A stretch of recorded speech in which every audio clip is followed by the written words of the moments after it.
Olá!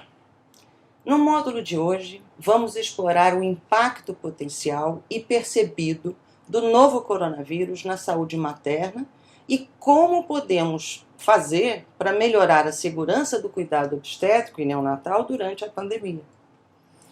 Em 2018, o Brasil registrou um total de mais de 2.900.000 partos, uma das maiores taxas de mortalidade da América Latina. No início da pandemia, podíamos, portanto, estimar as demandas por serviços reprodutivos em termos de números, mas sabíamos muito pouco, ou melhor, praticamente nada, sobre como a Covid impactaria nesses serviços. Com a pandemia, surge um novo cenário para a gravidez, para o parto e para o nascimento. Para as mulheres, gestar durante a pandemia da Covid-19 é um duplo desafio, porque traz novas preocupações e uma necessidade urgente de se adaptar a um cenário cada vez mais desconhecido. Então, o primeiro passo pode ser conhecer esses desafios a fundo, para poder orientá-la. A Covid-19 é um acrônimo que vem do inglês Coronavirus Disease 2019.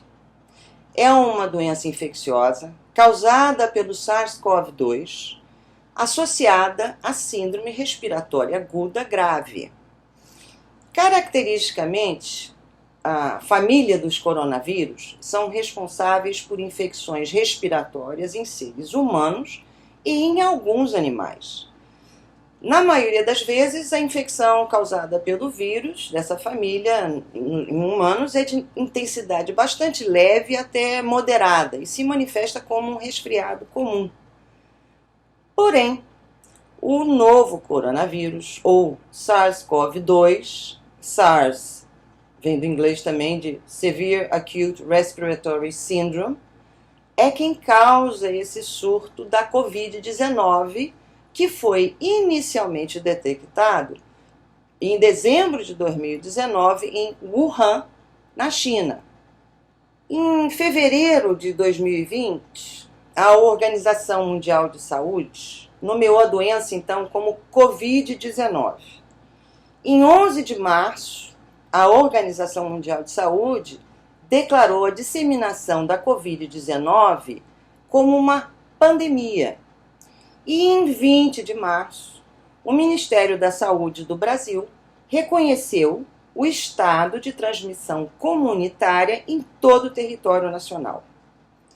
Desde então, a Covid continua a se espalhar pelo mundo e em agosto de 2020, o total de infectados já ultrapassa 20 milhões e os mortos já chegam a quase 1 milhão. Conforme a pandemia avança, a situação no Brasil piora.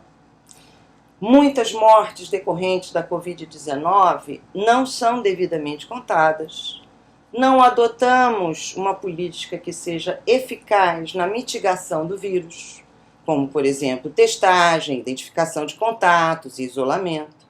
E perdemos tempo com medicamentos com utilidade terapêutica duvidosa, para não dizer não comprovada.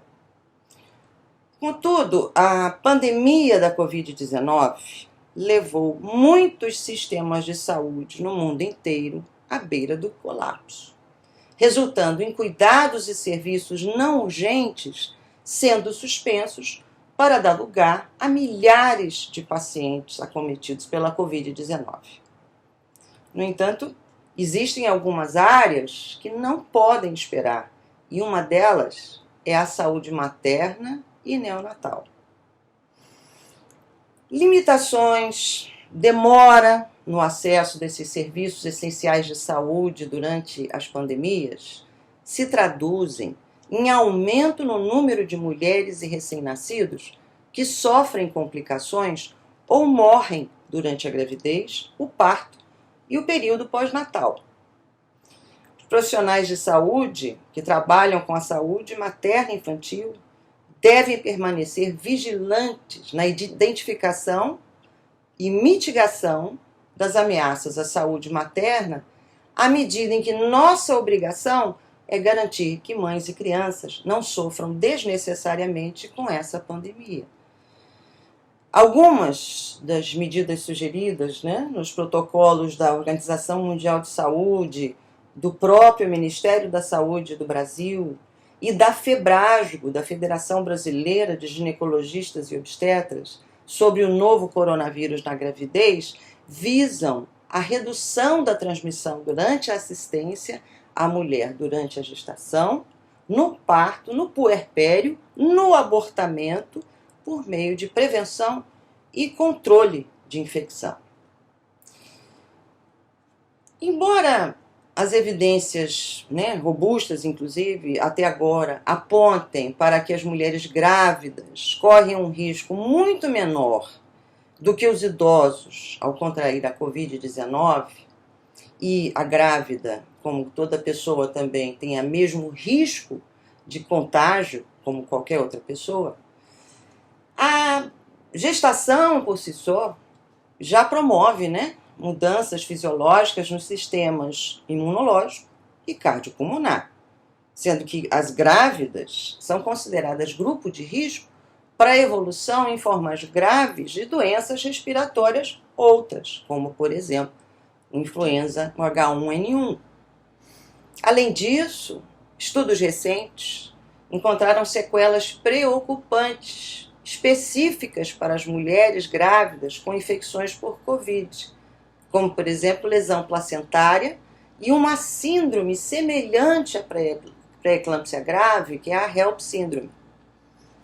As evidências também que emergem do Brasil, da Índia, do México, que são países bastante acometidos pela Covid no momento, sugerem que os efeitos diretos das infecções por Covid-19 entre mulheres grávidas podem ser mais graves em áreas com menor acesso às instalações de saúde adequadas, acesso a ventiladores em tempo oportuno, acesso a leitos de CTI com equipe qualificada, com médicos treinados, e onde as outras doenças infecciosas, como dengue, zika, chikungunya, não tenham esse grande avanço. E o outro aspecto que abarca tudo isso, que é um determinante social muito potente para o adoecimento de uma população, que seria a desnutrição. Então, esses fatores podem trazer mais agravos à saúde da mulher que está grávida por essas condições sociais, digamos assim. Então, o impacto da doença, embora seja alarmante a nossa tragédia pandêmica, é que no Brasil, os estudos que já estão começando a emergir estão apontando que 77% das mortes maternas decorrentes da Covid no mundo são no Brasil. O que isso significa? Que 8 em cada 10 gestantes e puérperas que morrem no mundo eram brasileiras. Embora o controle da Covid seja certamente uma prioridade para a saúde pública, para a saúde materna, os efeitos indiretos da pandemia provavelmente serão ainda mais devastadores num país com a nossa taxa de natalidade, principalmente, há de se considerar que nós teremos uma situação bastante grave para a nossa saúde materno-infantil. Agora, como desacelerar a pandemia do coronavírus? Já que até o momento não existem vacinas ou tratamentos específicos para as pessoas quando elas ficam doentes, será que é uma boa ideia deixar a pandemia simplesmente seguir o seu caminho?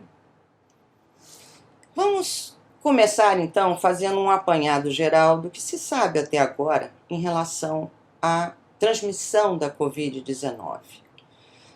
Sabemos que a transmissão ela se dá de pessoa a pessoa, por exposição a gotículas respiratórias, por aerossóis suspensos no ar, após o contato com uma pessoa infectada, num distanciamento que seja menor do que 2 metros, ou por um contato direto com superfícies contaminadas por secreções infectadas. A transmissão também pode ocorrer através das fezes infectadas, mas até o momento a propagação por essa via é menos relevante no contexto atual. A possibilidade da transmissão vertical, ou seja, de mãe para feto intrauterino, na gravidez ou até mesmo durante o parto, ainda não foi demonstrada nesse surto da Covid, principalmente nos estudos vindos da China. No entanto, a maioria dos dados sobre a transmissão vertical, ela é baseada em mulheres que tiveram a infecção já durante o terceiro trimestre. Ainda faltam, pela brevidade ainda do temporalidade epidemiológica da pandemia, ainda faltam informações que sejam pertinentes à transmissão vertical no início da gravidez. Até o momento também não houve nenhum relato ou descrição de caso de teratogênese, assim como também não houveram relatos de anomalias congênitas decorrentes da Covid. No sentido de como que a nossa resposta imunológica se organiza, né?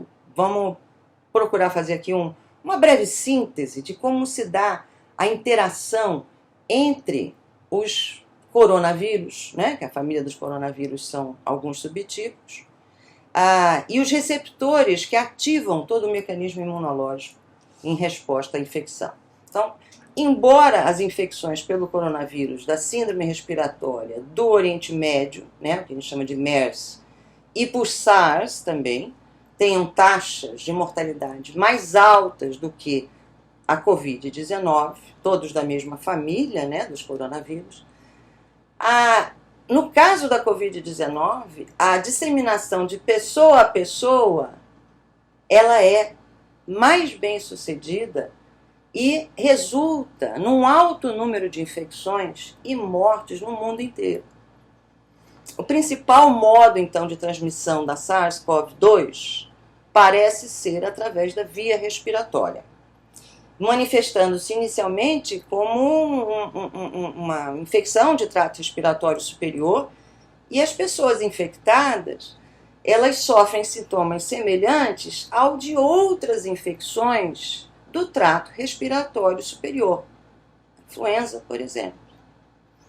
As manifestações iniciais da infecção viral, elas vão depender também da distribuição desses receptores teciduais que vão permitir a ligação do vírus e a entrada nas células hospedeiras. Então, esse slide, vocês vão poder observar que essa interação dos receptores da SARS-CoV-2 e a enzima conversora da angiotensina 2 serve como principal receptor para a entrada do coronavírus.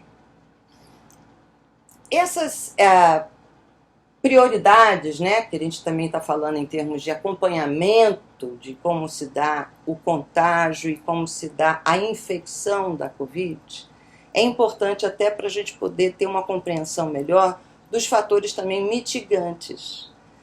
Enfim, com a entrada do vírus, né, pelas vias aéreas superiores ou por via ocular, ocorre então a ligação do vírus à enzima de conversão da angiotensina 2 na superfície de vários tipos de células. A enzima, né, da conversão da angiotensina, ela se espalha pelo corpo, com predominância em alguns tecidos. Mas, enfim, a ligação do vírus ao receptor da enzima, né, da conversão da angiotensina 2, a ECA2, ela requer uma unidade de superfície no vírus específica, que a gente denomina de proteína spike. A enzima, então, de conversão da angiotensina 2, ela é expressa, né, no pulmão, prioritariamente, que parece ser o local de acesso dominante, inclusive, do vírus, mas também em tecidos, por exemplo, epitélio nasal, no intestino, embora menos frequentemente, também é encontrada nos rins e nos vasos sanguíneos. A enzima de conversão da angiotensina 2, ela também é liberada no coração, E no caso de uma ativação que seja excessiva, né, onde o sistema renina, angiotensina e aldosterona estão sobrecarregados, como no caso da hipertensão arterial crônica, na insuficiência cardíaca congestiva e na arteriosclerose, isso pode ser determinante do curso da doença no indivíduo. As evidências também vêm sugerindo que existe uma outra forma também de ligação do vírus, que tem a interferência de uma protease, a protease transmembrana serina 2, que aqui no slide vocês vão ver como TMPRSS2. Essa protease, ela desempenha um papel crítico no coronavírus, porque para poder entrar na célula humana, né, o vírus, o SARS-CoV-2, ele vai usar a enzima, então, de conversão da angiotensina 2, e no caso da protease transmembrana serina 2, ela auxilia a agregar a enzima, a ECA, e começar então o processo, a expansão do processo. A proteína spike, né, do SARS-CoV-1, ela está presente no 1 e no 2, nos dois, mas embora sejam muito semelhantes, elas utilizam a protease TMPRSS2 para serem clivadas e requerem, para que isso aconteça, a presença, então, do receptor da enzima conversora da angiotensina 2, para que haja, então, a internalização, né, na célula hospedeira. A enzima de conversão da angiotensina 2 é uma das enzimas importantes também para o controle no sistema cardiovascular. Assim, algumas medicações, algumas terapêuticas que se utilizam de inibidores da enzima conversora da angiotensina são bastante utilizados, são medicamentos bastante utilizados no tratamento dessas condições. Consequentemente, o aumento da expressão dessa enzima conversora da angiotensina 2, que decorre do tratamento medicamentoso, facilitaria a infecção pelo Covid.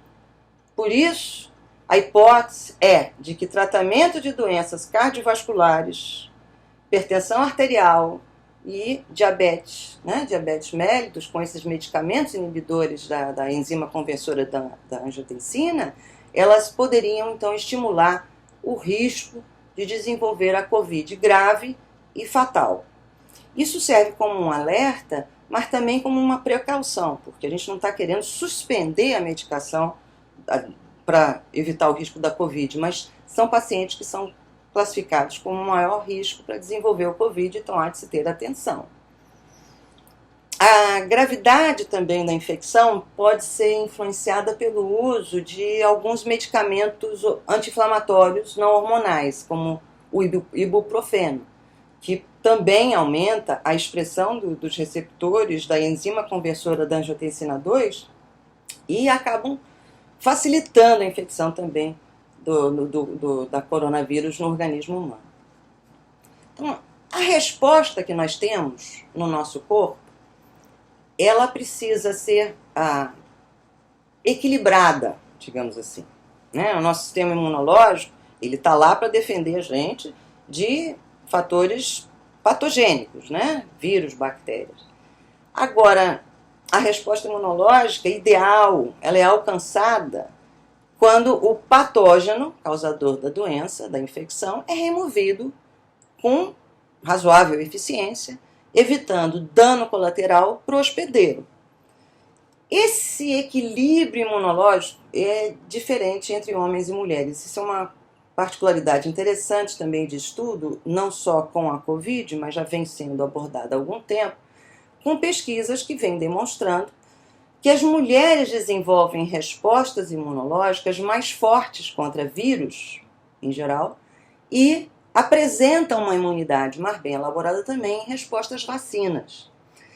A capacidade também do organismo da mulher de ter o reparo de qualquer que seja o dano tecidual mediado também, seja pelo vírus ou pela imunidade, também parece ser superior ao do homem. E o interessante é que essa atual pandemia, né, da Covid-19, ela vem destacando as consequências clínicas dessas diferenças da imunidade dos sexos. E na questão também da resiliência do organismo feminino, né, dos tecidos da mulher. E, em particular, a gente tem observado que homens mais velhos que sofrem de doença grave por Covid apresentam taxas de mortalidade superiores à das mulheres. A cada 3 óbitos, 2 são homens. Esse slide, ele mostra então como é essa resposta mediada pela imunidade humoral e celular à infecção que ocorre, né, nas pessoas após a exposição à Covid. Então, a gente pode observar que os macrófagos seriam, então, aquelas células, né, que vão detectar inicialmente as partículas virais e vão desencadear um sinal de alerta para o resto do corpo por meio de uma proteína conhecida como citocina ou citoquina, que, por sua vez, é responsável por trazer outras células imunológicas para a região afetada, permitindo que o corpo lute para vencer o patógeno, né? Então, quando essa resposta do sistema imunológico ocorre com moderação, ela ajuda o corpo a combater a doença causada pela infecção viral. Esses macrófagos também, eles podem enviar sinais através das catecolaminas e isso levar a fenômenos vasoativos, mediados também pelas citoquinas, pelas bradicininas, mas que nem sempre pode ser uma coisa boa. Vai depender também da modulação dessa resposta. Como o sistema imune, caso ele, né, não esteja organizado e possa, digamos assim, não seja capaz de se organizar para interromper a infecção no ponto, né, do acesso do vírus, o vírus então ele passa a ganhar força, né, e a progredir pelo trato respiratório até os alvéolos pulmonares, que são ricos também nesses receptores da enzima da conversão da angiotensina 2. Aí nos alvéolos ocorre então essa migração dos leucócitos pela ação também das citoquinas e há uma disrupção, digamos assim, uma dificuldade nas trocas gasosas, podendo também apresentar-se como uma pneumonia que se caracteriza por uma tosse geralmente produtiva, com febre e dispneia. Agora, em alguns casos, alguns pacientes que apresentam a Covid-19, eles podem ser traídos pelos seus próprios sistemas imunológicos. O que é mais assustador na maneira que as evidências, os estudos científicos vêm apontando a direção da manifestação da Covid no nosso corpo, cada vez mais precisamos ganhar terreno, estudando, né, se aprofundando nessa resposta imunológica, para quem sabe por aí venha então uma terapêutica e a vacina para poder tirar a gente dessa encrenca. Agora, os estudos têm apontado, né, que a mortalidade da Covid ela pode estar associada a uma resposta exacerbada desse sistema imunológico e, portanto, acaba sendo prejudicial, né, que o próprio sistema imunológico da gente seja mais agressivo do que a própria ação viral. Então, garantir que as atividades protetoras e agressivas do sistema imunológico estejam em equilíbrio durante o combate ao coronavírus ainda é o grande mistério para a medicina. Evidências que saíram também publicadas na revista científica Lancet, que é uma das maiores revistas de saúde pública do mundo, sugerem que nos casos graves da Covid-19 há uma associação com uma hipercitoquinemia, traduzindo, como se fosse um excesso, uma hiperestimulação das citoquinas, que a gente também chama de tempestade de citoquinas. O aumento acentuado dessas proteínas gera uma resposta, então, hiperinflamatória, que leva a uma disfunção orgânica e, eventualmente, a falência múltipla de órgãos. Nesse ponto, alguns pacientes eles vão deteriorar muito abruptamente e vão desenvolver a síndrome respiratória aguda grave de uma forma muito acelerada. A respiração então se torna mais dificultada e os níveis de saturação de oxigênio despencam. Quando se faz então exames, né, complementares para identificar, por exemplo, uma radiografia simples ou até mesmo uma tomografia computadorizada do tórax, nós observamos um sinal que é característico também da Covid-19, que é uma típica opacidade em vidro fosco. Nessa situação, os pacientes necessitam de um suporte, né, de oxigênio, seja até por ventilação artificial, mas muitos morrem em função desse contexto de gravidade nessa fase da doença. Pacientes, então, com quadro grave da Covid-19, frequentemente elas desenvolvem essa insuficiência respiratória aguda, hipoxêmica e pneumonia, sendo que 1/3 desses pacientes que desenvolvem a síndrome respiratória aguda grave são relacionados à Covid. Contudo, tem um aspecto que é distinto também da síndrome respiratória aguda grave habitual, que tem a ver com a plasticidade, com a complacência pulmonar, que geralmente na síndrome respiratória aguda grave está mais diminuída. Então a ventilação tem determinados parâmetros pela resistência pulmonar. Agora, nos pacientes que têm a Covid-19, essa complacência pulmonar ela é alta. Então, eventualmente, há um risco, inclusive, ventilatório por essa diferença na estrutura alveolar que a Covid impõe.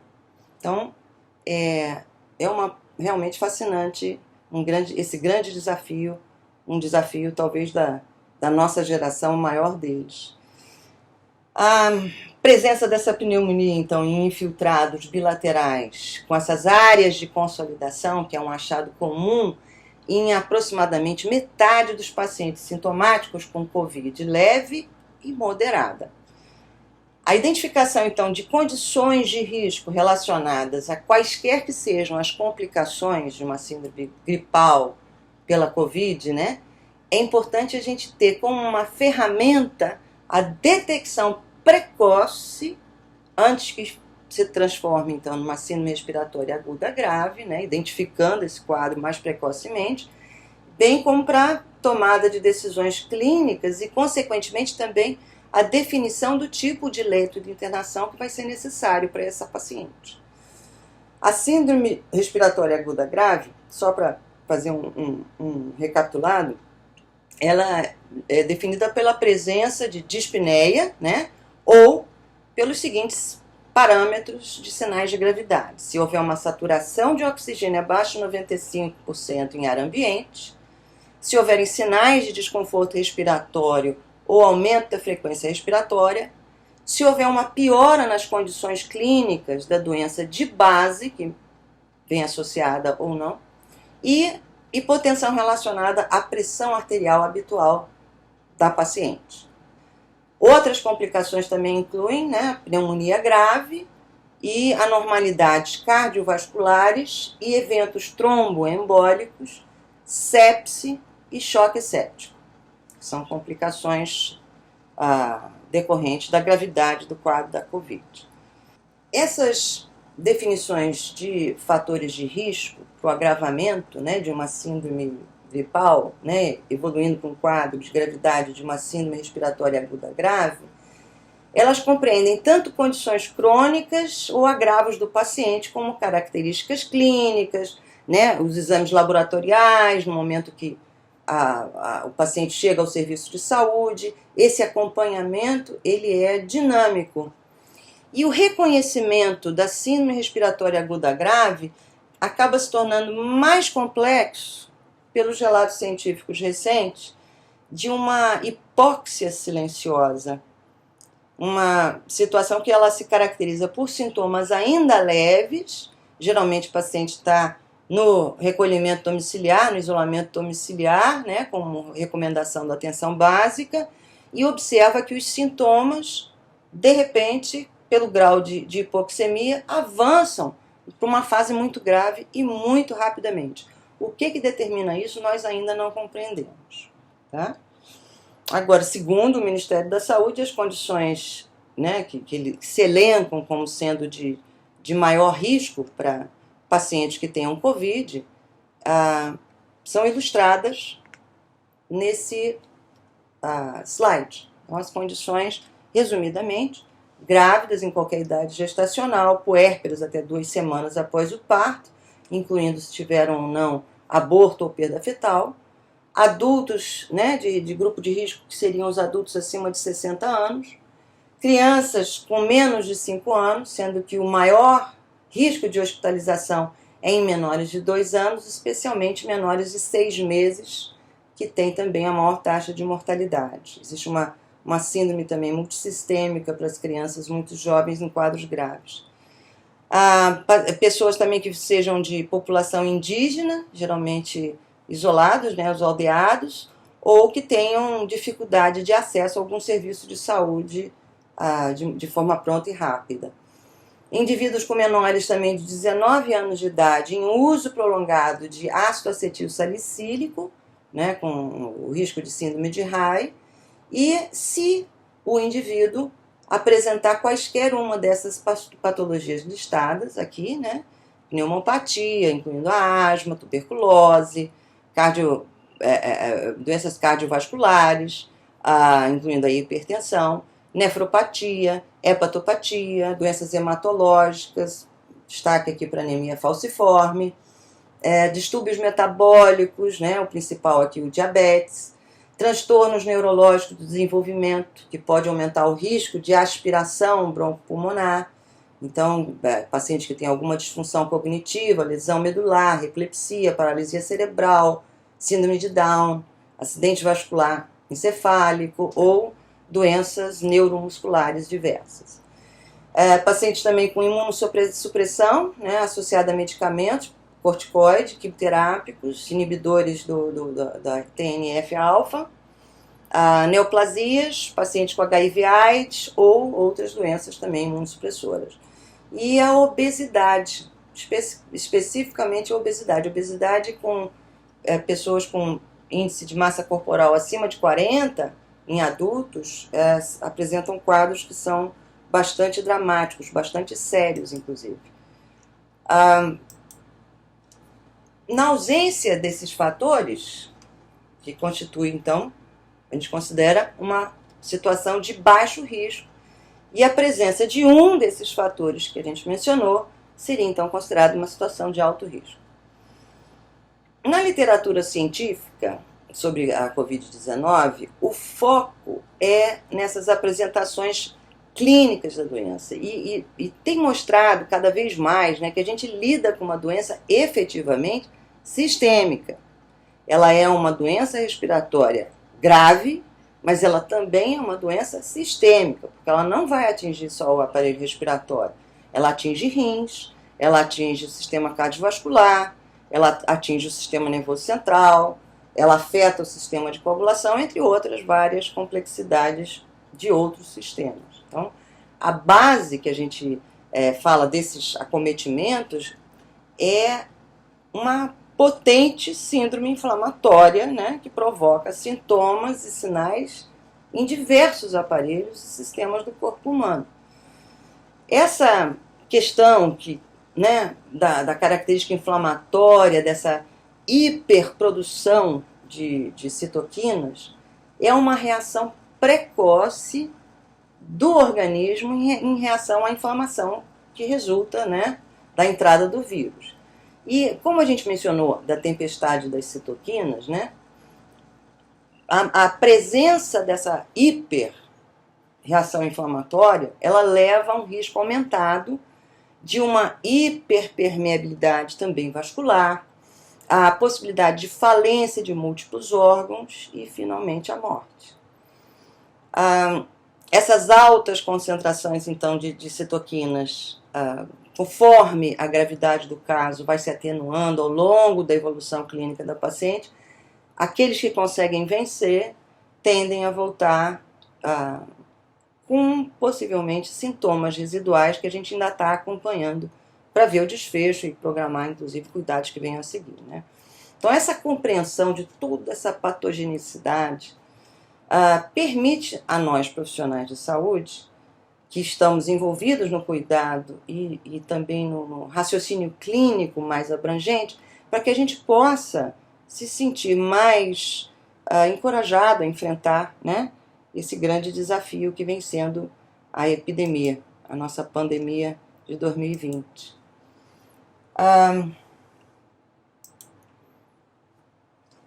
Essas citoquinas, também é interessante eu destacar aqui algumas questões também de conhecimento geral. Citoquina, ela vem da palavra grega cito, que significa, né, célula, e kinos, que significa movimento. Então, quando a gente pensa na nomenclatura, o racional que existe por trás dessa nomenclatura reforça esse caráter dinâmico, móvel, né, dessa, digamos assim, dessa resposta.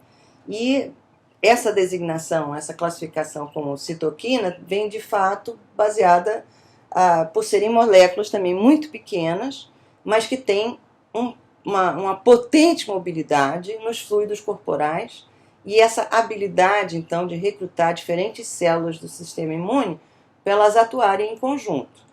Agora, quando a gente fala desse conceito de tempestade, né, de citoquinas, não é um conceito que seja novo, porque isso já é estudado há algum tempo. A tempestade de citoquina como resposta inflamatória a diversas infecções virais é conhecida e descrita desde 2002, pelo menos, né? E atribuído como sendo um fator de alto risco à vida em pacientes que tenham se apresentado com tempestade de citoquina durante o surto de síndrome respiratória aguda grave que nós tivemos na década passada. O termo, então, de tempestade de citoquina foi cunhado aproximadamente em 2005, durante a nossa epidemia também de gripe aviária, né, do H5N1, e ela foi também relacionada a uma alta taxa de mortalidade e também relacionada a essa resposta inflamatória exacerbada. Desde então, também se descrevem tempestades de citoquina em outras doenças respiratórias causadas por vírus da família dos coronavírus. Então, também foi descrita na MERS, em 2012, e mais recentemente no surto de SARS-CoV-2, de SARS-CoV-1, e agora no surto de SARS-CoV-2. Principal causa, então, de morte na COVID, ela está relacionada à insuficiência respiratória causada pela síndrome respiratória aguda grave e associada a essa resposta imunológica exacerbada com a tempestade de citoquinas. No cenário atual, todas as pessoas com quadro grave da Covid-19, elas deveriam, na verdade, ser triadas para essa hiperinflamação, né? Se o serviço tem possibilidade de se organizar para esse diagnóstico, o objetivo seria medir, né, o aumento da ferritina, a diminuição na contagem das plaquetas e da velocidade de sedimentação. Pacientes com a Covid-19, esses níveis de ferritina e principalmente também da interleucina 6, dosados, né, no sangue, eles se mostram bons preditores de fatalidade. A ciência também ainda não comprovou totalmente a eficácia de nenhum fármaco que possa impedir a gente de adotar qualquer tratamento em relação a essa tempestade de citoquina com segurança. Por enquanto, a gente segue cuidando dos sintomas, investindo na pesquisa, buscando alternativas, né? E para casos em que o sistema imunológico apresentar essa resposta exagerada, alguns pesquisadores têm indicado também transfusão de plasma convalescente.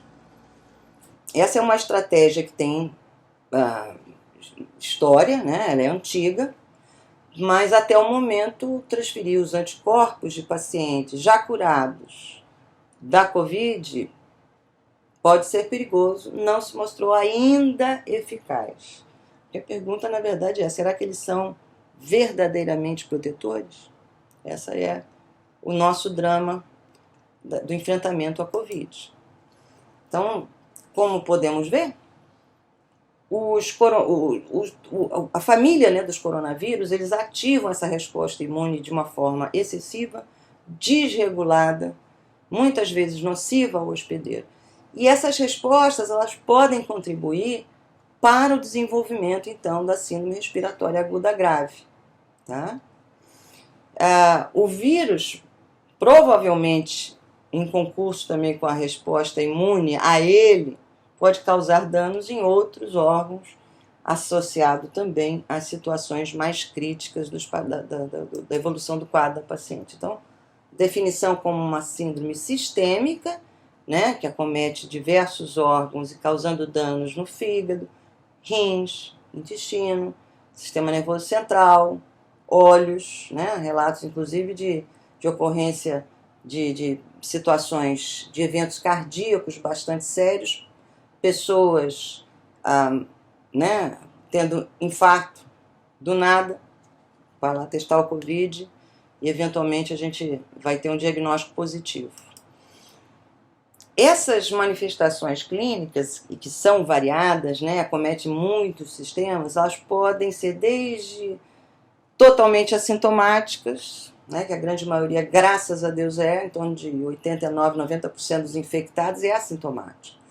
Ou ela pode se caracterizar por sintomas discretos, né, que pareceria um resfriado comum, sintomas moderados até a situação mais grave, né, em pacientes críticos e fatais. Os sintomas, normalmente, eles se desenvolvem 2 a 14 dias depois da exposição ao vírus, com um período médio de incubação de 4 a 6 dias, daí que o período recomendado de quarentena seja habitualmente de 14 dias. Algumas pessoas, mais raramente, podem levar mais tempo eliminando o vírus. O ideal seria, inclusive, sair da quarentena depois de ter feito um teste específico de identificação de partícula viral. A maioria dos pacientes que apresentam sintomas, quando apresentam sintomas, são sintomas leves, né?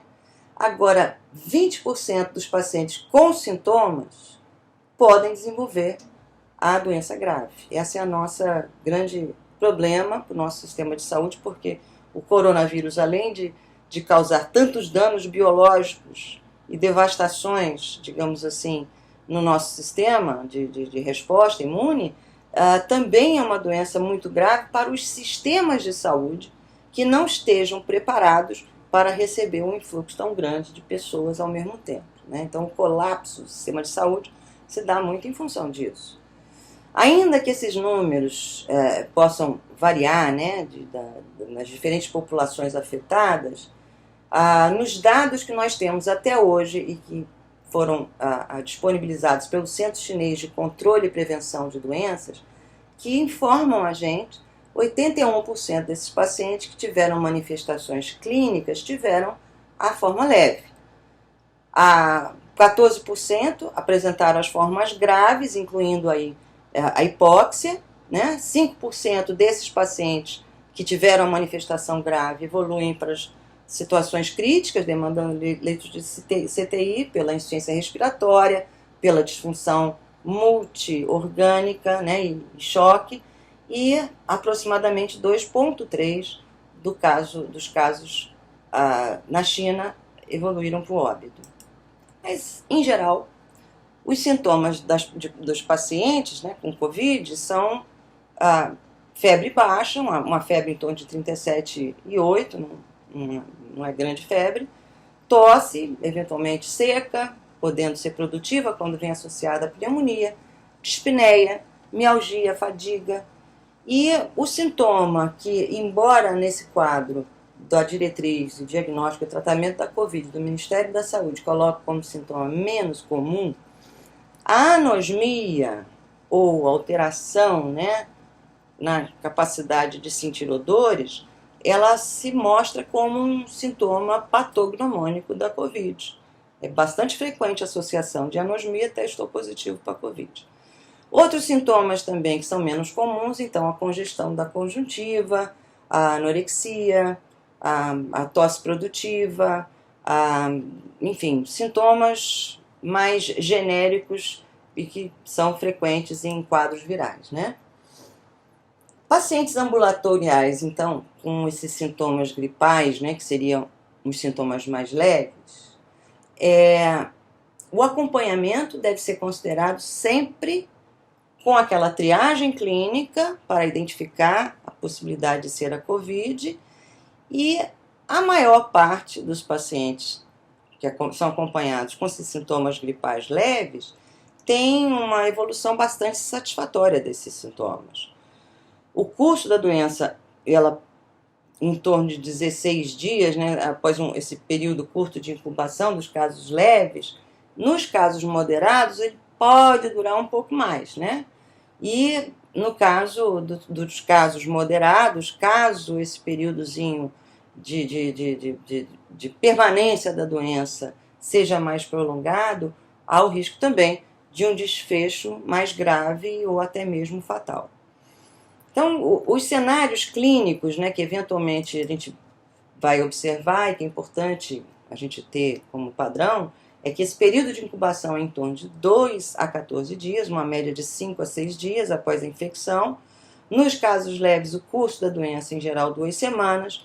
E nos casos moderados para grave e o recuperado, em torno de 3 a 6 semanas. Tá? Uma pessoa, ela tem a capacidade de ser transmissora, mesmo antes de surgirem os sintomas, ou seja, aquele período pré-sintomático, e essa capacidade de ser transmissora se estende até o desaparecimento daqueles sintomas, ou até mesmo em torno daquele primeiros sintominhas, né, de cerca de 5 dias depois do início dos sintomas. O que eu quero, na verdade, destacar é que essa pandemia é tão recente que mesmo as informações que eu estou trazendo aqui, que são disponibilizadas pela ciência, né, pelas publicações científicas, elas mudam a toda hora. Então pode mudar também daqui a um mês, ou enfim. Quando uma pessoa é infectada, ela elimina essas gotículas, né, virais, né, com SARS-CoV-2, e elas então podem ser inaladas por uma outra pessoa, ou, no caso, né, agregar-se a pessoa quando faz o encontro com a mucosa nasal, e a mucosa nasal, então, que dá a porta de acesso, digamos assim, para que haja o contato e a resposta da ativação dos receptores da enzima conversora da angiotensina 2. E, a partir daí, então, o vírus se liga à célula, penetra na célula, sequestra, então, todo aquele maquinário de funcionamento celular e passa, então, a se replicar e a infectar novas células. O vírus vive disso. Enquanto essa multiplicação viral está acontecendo, a pessoa então está eliminando também uma grande quantidade de vírus, principalmente naquela primeira semana, período que pode ser aquela pré-clínico, né, uma fase assintomática ou com poucos sintomas, às vezes uma febrezinha, uma tosse seca, dor de garganta ou até mesmo já com anosmia, enfim, sintomas que são leves, dor de cabeça, tudo isso que é leve, mas a pessoa está ali transmitindo o vírus. A partir do momento em que ela está transmitindo o vírus, ela tem que ficar em isolamento.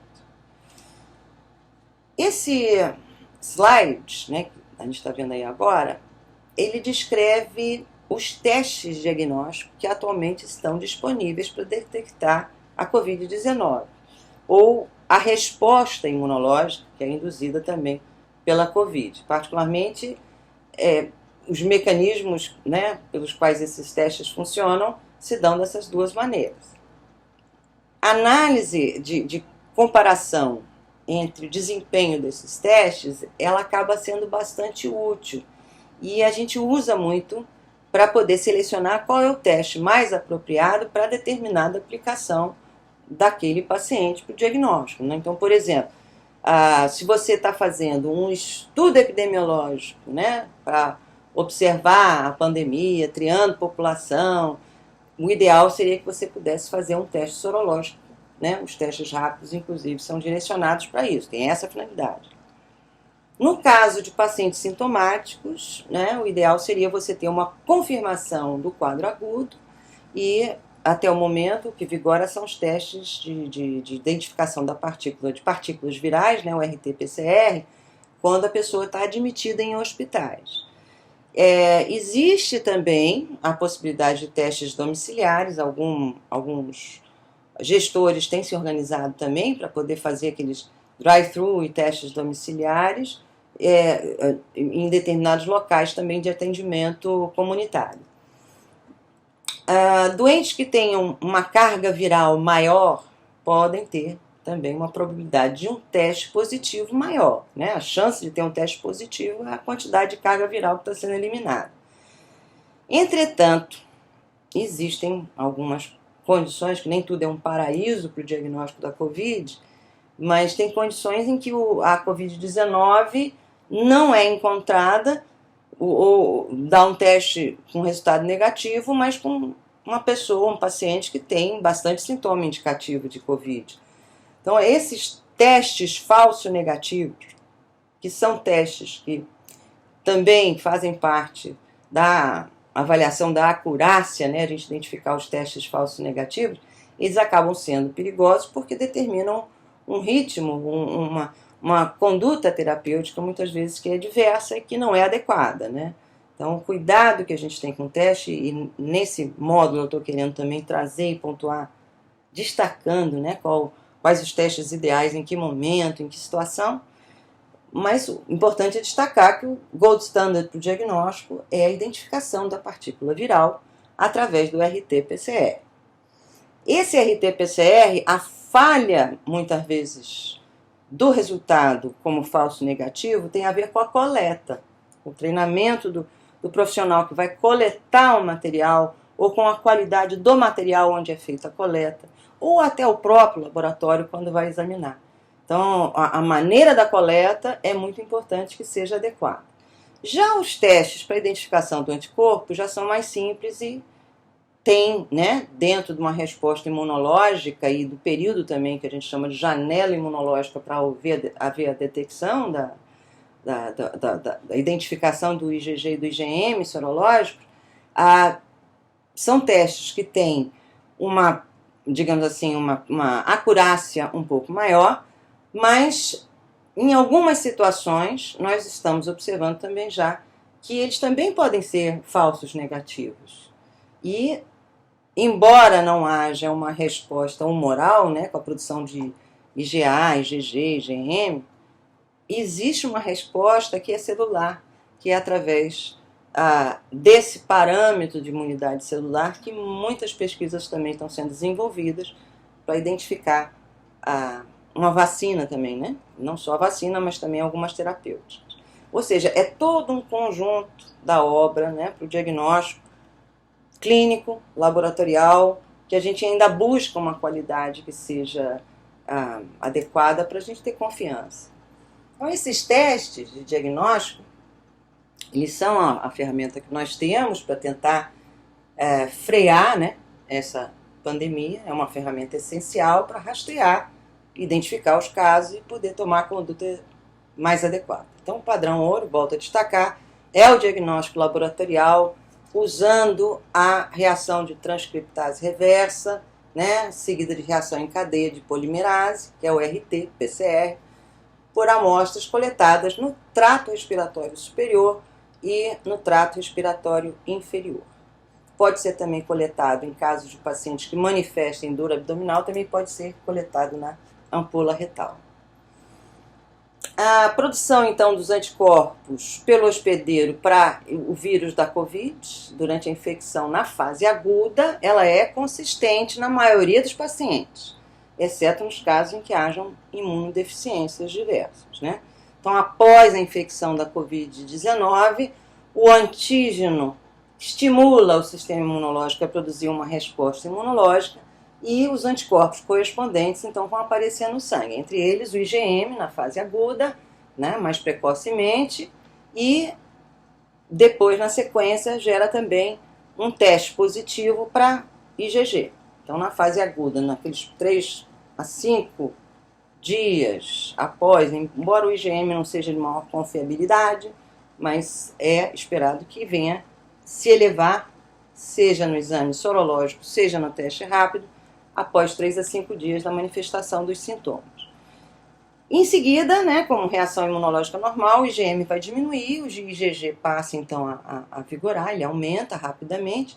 E essa titulação do IgG, que já é mais tardiamente, numa fase já de recuperação, ele aumenta em torno de 4 vezes seu valor inicial, comparado, né, com a fase aguda, e é um requisito que mostra a qualidade do método como sendo mais, digamos assim, rigoroso, né, para poder fazer a avaliação. Então, o IgG, nessa fase já de recuperação, seria um método de uma sensibilidade e de uma especificidade desse teste serológico que pode, inclusive, variar dependendo do fabricante. E o Ministério da Saúde, né, com a Anvisa, publicou um guia também para a acurácia desses exames, para poder, os exames validados aqui no Brasil, para podermos então fazer a escolha mais adequada. O importante é destacar que a baixa sensibilidade do teste diagnóstico confunde e pode conduzir a uma maior probabilidade, né, de resultados falsos negativos, e isso implica um não diagnóstico